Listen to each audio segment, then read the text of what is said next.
नमस्कार मित्रों। जैसा कि आप जानते हैं कि हम लोगों ने YouTube चैनल के माध्यम से पठन पाठन का कार्य शुरू किया है, जो कि आप लोगों के लगातार मांगों का परिणाम भी है। इस चैनल के माध्यम से हम जीएस सेक्शन को कवर करेंगे और धीरे धीरे हमारी टीम द्वारा सारे विषयों को कवर किया जाएगा, जो आगामी परीक्षाओं जैसे railway group D, railway NTPC, UPSI, UP लेखपाल, आरओ और आईएसपीसीएस जैसी महत्वपूर्ण परीक्षाओं के लिए काफ़ी प्रभावकारी सिद्ध होगा। आज हमारी पहली कक्षा है, तो आइए हम शुरू करते हैं सामान्य अध्ययन। सामान्य अध्ययन में हम सबसे पहले पढ़ेंगे भारत का भूगोल। ठीक है, धीरे धीरे हम एक एक विषयों को कवर करते चलते हुए आगे बढ़ेंगे। तो चलिए आइए शुरू करते हैं हम लोग भारत का भूगोल।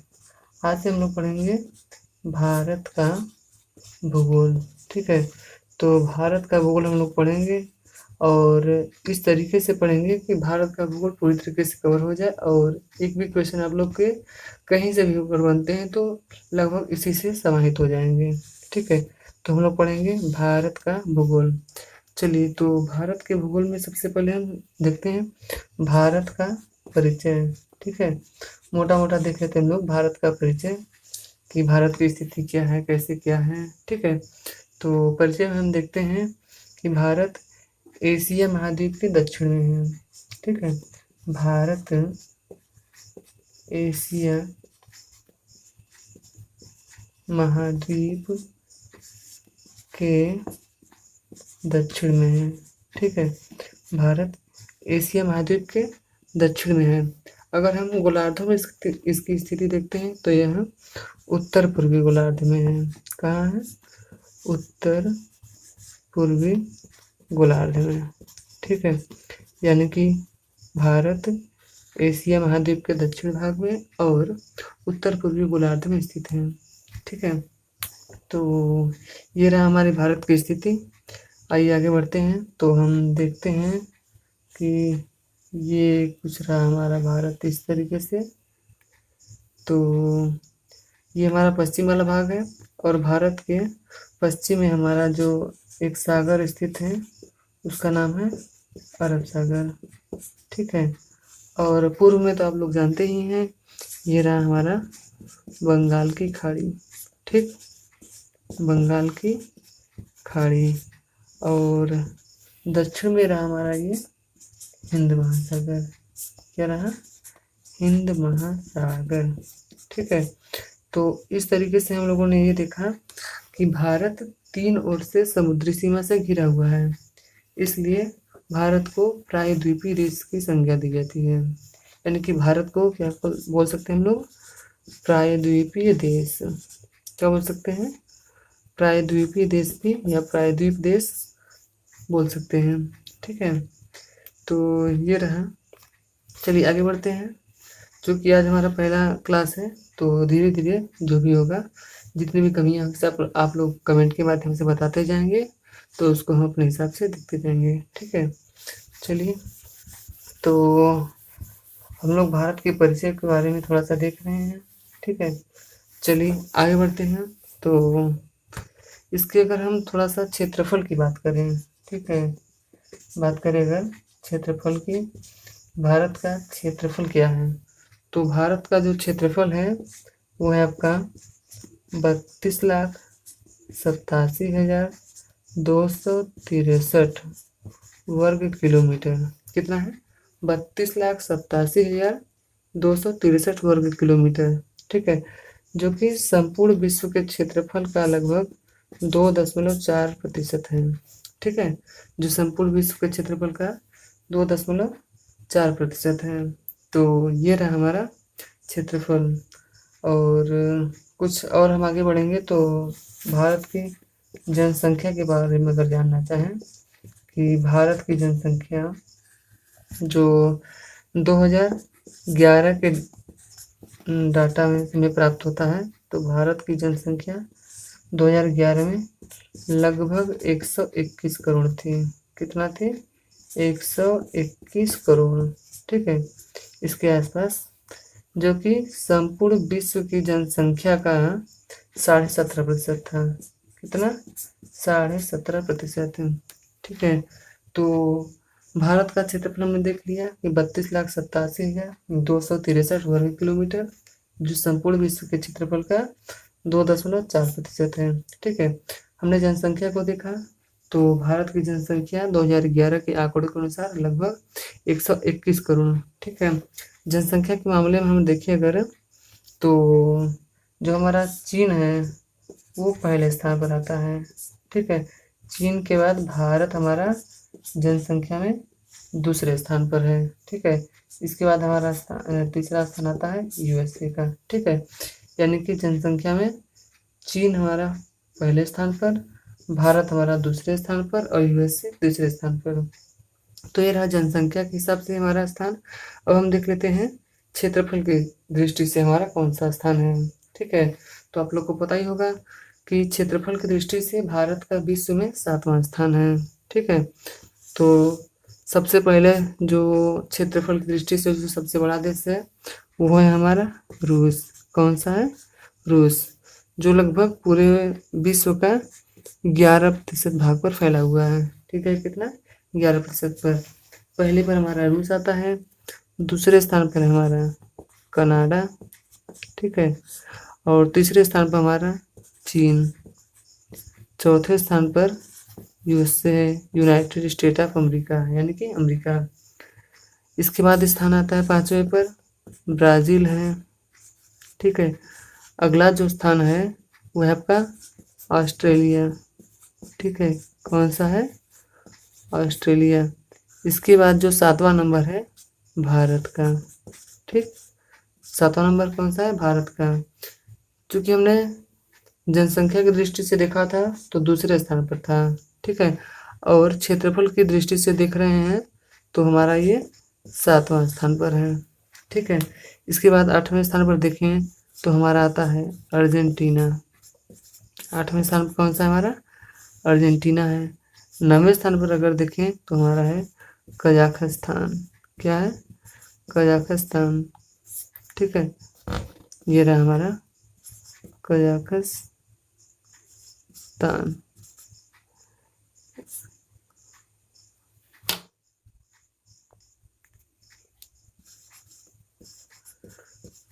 कजाकिस्तान।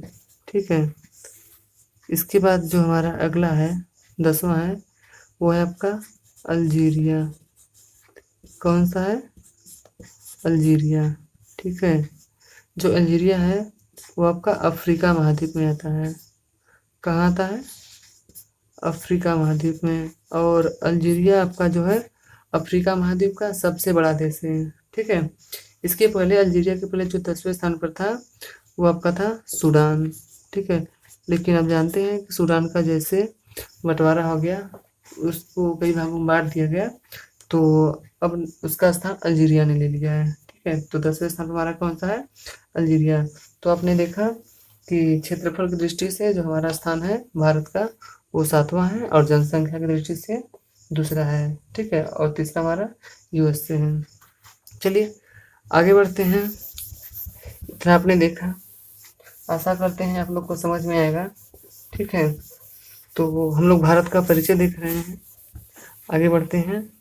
अब हम इसके बाद देखते हैं अक्षांशीय एवं देशांतरी विस्तार। क्या देखते हैं हम लोग? अक्षांशीय एवं देशांतरीय विस्तार। चलिए अब हम देखेंगे अक्षांशीय और देशांतरी विस्तार भारत के बारे में। ठीक है, तो चलिए देखते हैं। अक्षांशीय रेखाओं में हम देखते हैं सबसे पहले अक्षांश क्या है, तो ग्लोब पर जो हमारे क्षैतिज रेखाएं हैं उसे अक्षांश रेखाएं बोलते हैं। ठीक है, ग्लोब पर जो हमारे क्षैतिज रेखाएं हैं उसे क्या बोलते हैं हम लोग? अक्षांश रेखा बोलते हैं। क्या बोलते हैं? अक्षांश रेखा बोलते हैं। ग्लोब पर जो हमारी क्षैतिज रेखा है उसे क्या बोलते हैं हम? अक्षांश बोलते हैं। ठीक है, तो हम अक्षांशीय विस्तार में देखेंगे कि ये हमारा अक्षांशीय विस्तार होगा। ठीक है, तो 68 डिग्री 7 मिनट से लेकर 7 मिनट ईस्ट से 97 डिग्री 25 मिनट ईस्ट तक है। ठीक है। अगर हम देशांतरी विस्तार देखें तो उत्तरी देशांतर रेखाएं क्या होती हैं, तो उत्तरी ध्रुव से दक्षिणी ध्रुव को मिलाने वाली जो रेखाएं होती हैं हमारी, वो क्या होती हैं, देशांतरी रेखाएं होती हैं, वो देशांतर रेखाएं कहलाती हैं। ठीक है। यानी कि ये हुआ हमारा, ये 8 डिग्री 4 मिनट नॉर्थ से आपका 37 डिग्री 6 मिनट नॉर्थ, ये आपका देशांतरी विस्तार हो गया। ठीक है।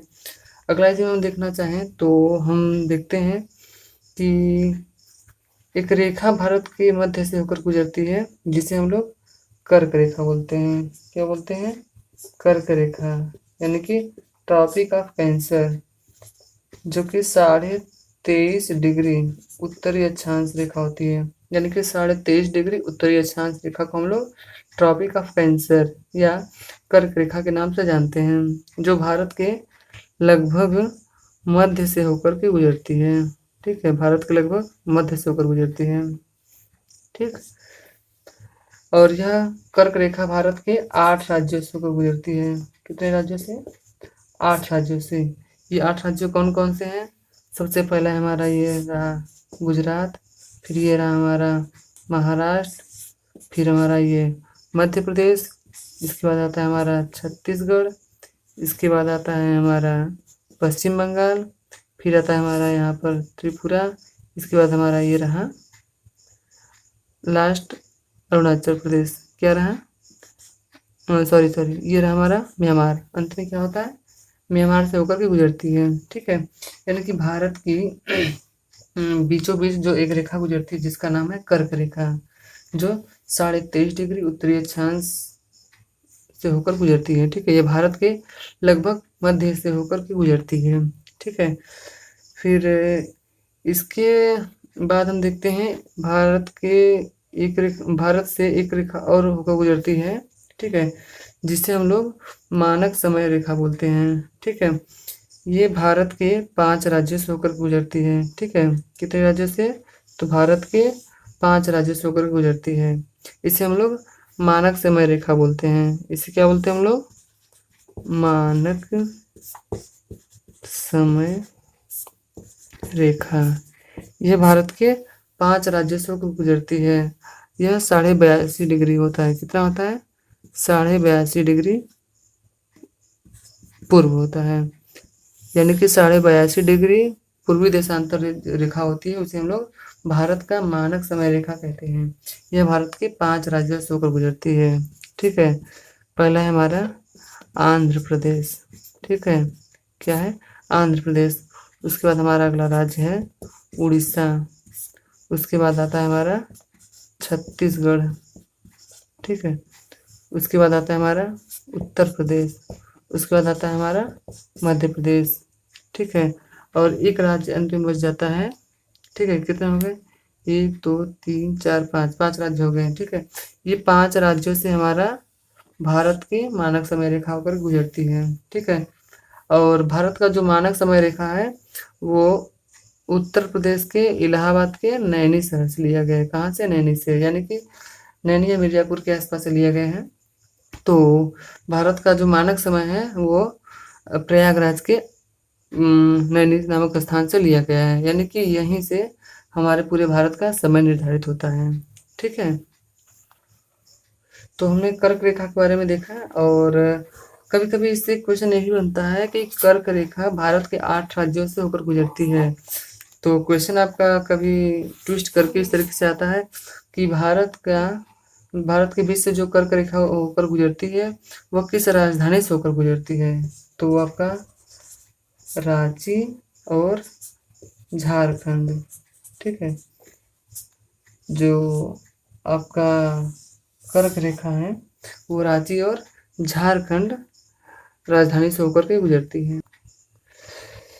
ये हो गया आपका क्लियर। तो इसके बाद हम लोग देखेंगे इसी में थोड़ा सा और एक टॉपिक बचा है, थोड़ा सा देख लेते हैं। ठीक है। वीडियो को ज़्यादा लंबा नहीं करेंगे क्योंकि आज पहला दिन है।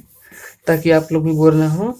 ठीक है, तो अब हम देखेंगे सुदूर बिंदु, भारत के सुदूर बिंदु को देखेंगे। चलिए, सुदूर बिंदु में हम देखते हैं, ये है हमारा ईस्ट, ये रहा हमारा वेस्ट, ये हमारा नॉर्थ और ये रहा हमारा साउथ। ठीक है, क्योंकि हमने अभी देखा कि ये था हमारा 8 डिग्री और 4 मिनट। ठीक है, ये था हमारा 37 डिग्री 6 मिनट। ठीक है, ये हमारा 68 डिग्री 7 मिनट और ये था हमारा 97 डिग्री 25 मिनट। ठीक है, तो सुदूर बिंदु में देखते हैं, ये हमारा जो सबसे उत्तरी छोर है। ठीक है, क्या हमारा जो सबसे उत्तरी छोर है, इसे हम लोग बोलते हैं इंदिरा कॉल। क्या बोलते हैं हम लोग? इंदिरा कॉल। ठीक है, क्या बोलते हैं? इंदिरा कॉल, जो कि आपका जम्मू और कश्मीर में स्थित है। कहाँ है? जम्मू और कश्मीर। ठीक है, इसके बाद हम देखते हैं जो सबसे दक्षिणी छोर है हमारा। ठीक है, यहाँ पर ये हमारा तमिलनाडु में है। कहाँ पर है? तमिलनाडु में। ठीक है, जो सबसे दक्षिणी छोर है उसे हम लोग बोलते हैं केप केमरिन। क्या बोलते हैं? इसे हम लोग बोलते हैं केप केमरिन। क्या बोलते हैं? केप केमरिन, या इसी को हम लोग कन्याकुमारी बोलते हैं। क्या बोलते हैं? कन्याकुमारी। कन्याकुमारी को ही हम लोग केप केमरिन बोलते हैं। ठीक है, इसके बाद आता है हमारा सबसे पूर्वी बिंदु, जो कि हमारा ये अरुणाचल प्रदेश में है। कहाँ पर है? अरुणाचल प्रदेश में। जो सबसे पूर्वी बिंदु है वो है हमारा किबीथू। क्या है? किबीथू। ठीक है, तो इसमें हमने देखा कि भारत का जो सबसे उत्तरी छोर है ये हमारा इंदिरा कॉल है, जो कि हमारा जम्मू और कश्मीर में है। इसके बाद एक छूट गया आपका पश्चिम में। भारत का जो सबसे पश्चिमी बिंदु है वो है आपका गोरमुता। क्या है हमारा? गोरमुता। ठीक, क्या है? गोरमुता। इसी को कहीं कहीं कुछ किताबों में राजहर क्रीक बोला जाता है। क्या बोला जाता है? राजहर क्रीक। राजहर क्रीक। ठीक है, तो जो सबसे पश्चिमी छोर है वो हमारा गोरमुता या राजहर क्रीक के नाम से जाना जाता है। जो सबसे उत्तरी छोर है वो हमारा इंदिरा कॉल, जो सबसे पूर्वी छोर है वो हमारा किबिथू है, और जो सबसे दक्षिणी छोर है वो हमारा क्या है? तमिलनाडु में है, वो है हमारा केप केमरिन या कन्याकुमारी। ठीक है, लेकिन जो हमारा सबसे दक्षिणी छोर, ये तो हमारा रहा स्थल पर। ठीक है, लेकिन इसके भी दक्षिणी जो है, जो सबसे दक्षिणी छोर है वो हमारा इंदिरा पॉइंट है। कहीं कहीं आप देखते होंगे तो कंफ्यूज मत होइएगा। ठीक है, जो कि अंडमान निकोबार द्वीप समूह में है यहाँ पर। ठीक है, ये हमारा क्या है? इंदिरा पॉइंट। क्या है? इंदिरा पॉइंट, या इसी को हम लोग पिगमेलियन पॉइंट भी बोलते हैं। क्या बोलते हैं? Pygmalion point. Pygmalion point. ठीक है, तो इस तरीके से हमने अपना भारत के सुदूर बिंदु को भी देख लिया है।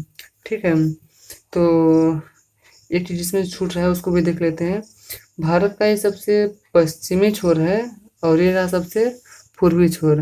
कभी कभी पूछ लिया जाता है कि भारत के पूर्व से पश्चिम तक की दूरी कितनी है, तो ये हमारा है 2933 किलोमीटर। कितना है?